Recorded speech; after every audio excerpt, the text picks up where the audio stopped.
السلام علیکم، welcome to my YouTube channel Quranic info. بسم اللہ الرحمن الرحیم۔ جو چینل پر نئے ہیں وہ چینل کو سبسکرائب کر لیں اور بیل آئیکن پریس کر دیں تاکہ نئی آنے والی ویڈیو کا نوٹیفیکیشن مل سکے۔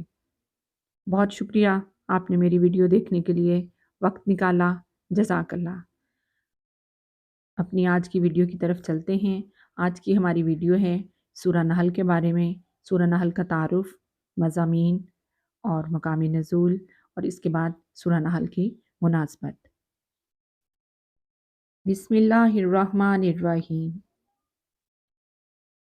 سورہ نحل کا تعارف، مقامی نزول۔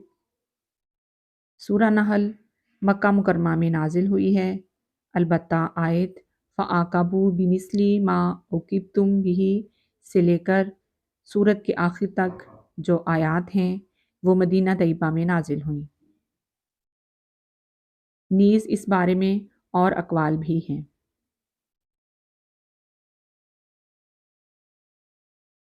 رکوع اور آیات۔ اس صورت میں 16 رکوع اور 128 آیتیں ہیں۔ نحل نام رکھنے کی وجہ۔ عربی میں شہد کی مکھی کو نحل کہتے ہیں۔ اس صورت کی آیت نمبر 86 میں اللہ تعالیٰ نے شہد کی مکھی کا ذکر فرمایا۔ اس مناسبت سے اس صورت کا نام سورہ نحل رکھا گیا۔ سورہ نحل سے متعلق روایات۔ نمبر 1، حضرت عبداللہ بن مسعود رضی اللہ تعالیٰ عنہ فرماتے ہیں کہ قرآن پاک کی سورہ نحل میں ایک آیت ہے جو کہ تمام خیر و شر کے بیان کو جامع ہے،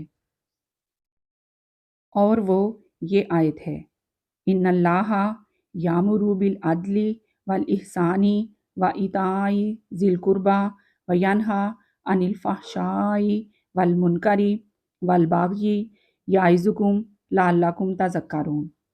ترجمہ: بے شک اللہ عدل اور احسان اور رشتہ داروں کو دینے کا حکم فرماتا ہے، اور بے حیائی اور ہر بری بات اور ظلم سے منع فرماتا ہے۔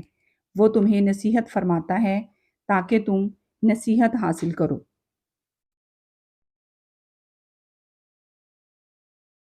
نمبر 2، مروی ہے کہ جب حضرت حریم بن حیان رضی اللہ تعالیٰ عنہ کی وفات کا وقت قریب آیا تو ان سے لوگوں نے عرض کی، آپ کوئی وصیت فرما دیجئے۔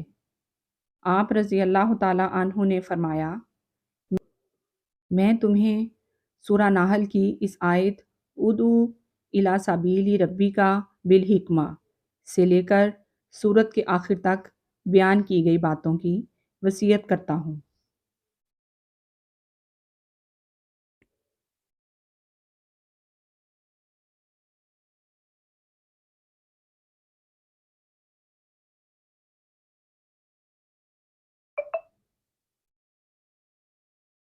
سورہ نحل کے مضامین۔ اس صورت مبارکہ کی بہت پیاری خصوصیت یہ ہے کہ اس میں بڑی کثرت کے ساتھ اللہ تعالیٰ کی عظمت، قدرت، حکمت اور وحدانیت پر دلائل دیے گئے ہیں۔ اگر کثرت سے اس صورت کو سمجھ کر پڑھا جائے تو دل میں اللہ تعالیٰ کی محبت اور عظمت کا اضافہ ہوتا ہے۔ نیز اس صورت میں اللہ تعالیٰ کی نعمتوں کا بیان بہت کثرت کے ساتھ ہے۔ اگر ان نعمتوں کے بارے میں بار بار غور کریں تو دل میں شکر الہی کا جذبہ بیدار ہوگا اور محبت الہی میں اضافہ ہوگا۔ اس کے علاوہ اس صورت میں یہ مضامین بیان کیے گئے ہیں۔ نمبر 1، جانوروں سے حاصل ہونے والے فوائد بیان کیے گئے۔ نمبر 2، جنہوں نے دنیا میں نیک کام کیے انہی کے لیے آخرت کی بھلائی ہے۔ نمبر 3، فرشتے کفار کی جان کس طرح نکالتے ہیں اور متقی مسلمانوں کی جان کس طرح نکالتے ہیں۔ نمبر 4، نبی کریم صلی اللہ تعالیٰ علیہ وآلہ وسلم اور صحابہ کرام رضی اللہ تعالیٰ عنہم کو اذیت دینے والے کفار مکہ کو اللہ تعالیٰ کے عذاب سے ڈرایا گیا۔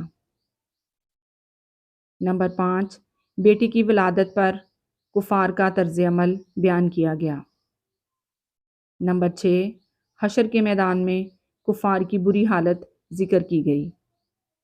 نمبر 7، عہد پورا کرنے اور قسمیں نہ توڑنے کا حکم دیا گیا۔ نمبر 8، قرآن پاک کے بارے میں کفار کے شبہات کا رد کیا گیا۔ نمبر 9، حالت اکراہ میں کلمہ کفر کہنے والے کا حکم بیان کیا گیا۔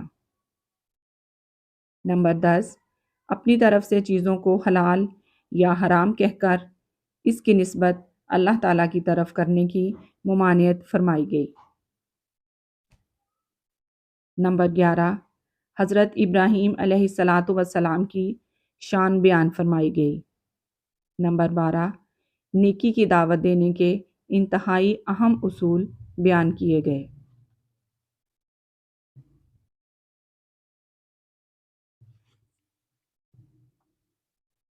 سورہ ہجر کے ساتھ مناسبت۔ سورہ نحل کی اپنے سے ماقبل صورت ہجر کے ساتھ مناسبت یہ ہے کہ سورہ ہجر کی آیت نمبر 92 میں فرمایا گیا فَوَرَبِّكَ لَنَسْأَلَنَّهُمْ أَجْمَعِينَ، ترجمہ تو تمہارے رب کی قسم ہم ضرور ان سب سے پوچھیں گے۔ اس سے قیامت کے دن لوگوں کا جمع ہونا اور ان سے دنیاوی اعمال کے بارے میں سوال کیا جانا ثابت ہوا۔ اسی طرح آیت نمبر 99 میں فرمایا گیا وَاعْبُدُوا رَبَّكَ حَتَّىٰ يَأْتِيَكَ الْيَقِينُ، ترجمہ اپنے رب کی عبادت کرتے رہو حتیٰ کہ تمہیں موت آ جائے۔ یہ آیت موت کے ذکر پر دلالت کرتی ہے۔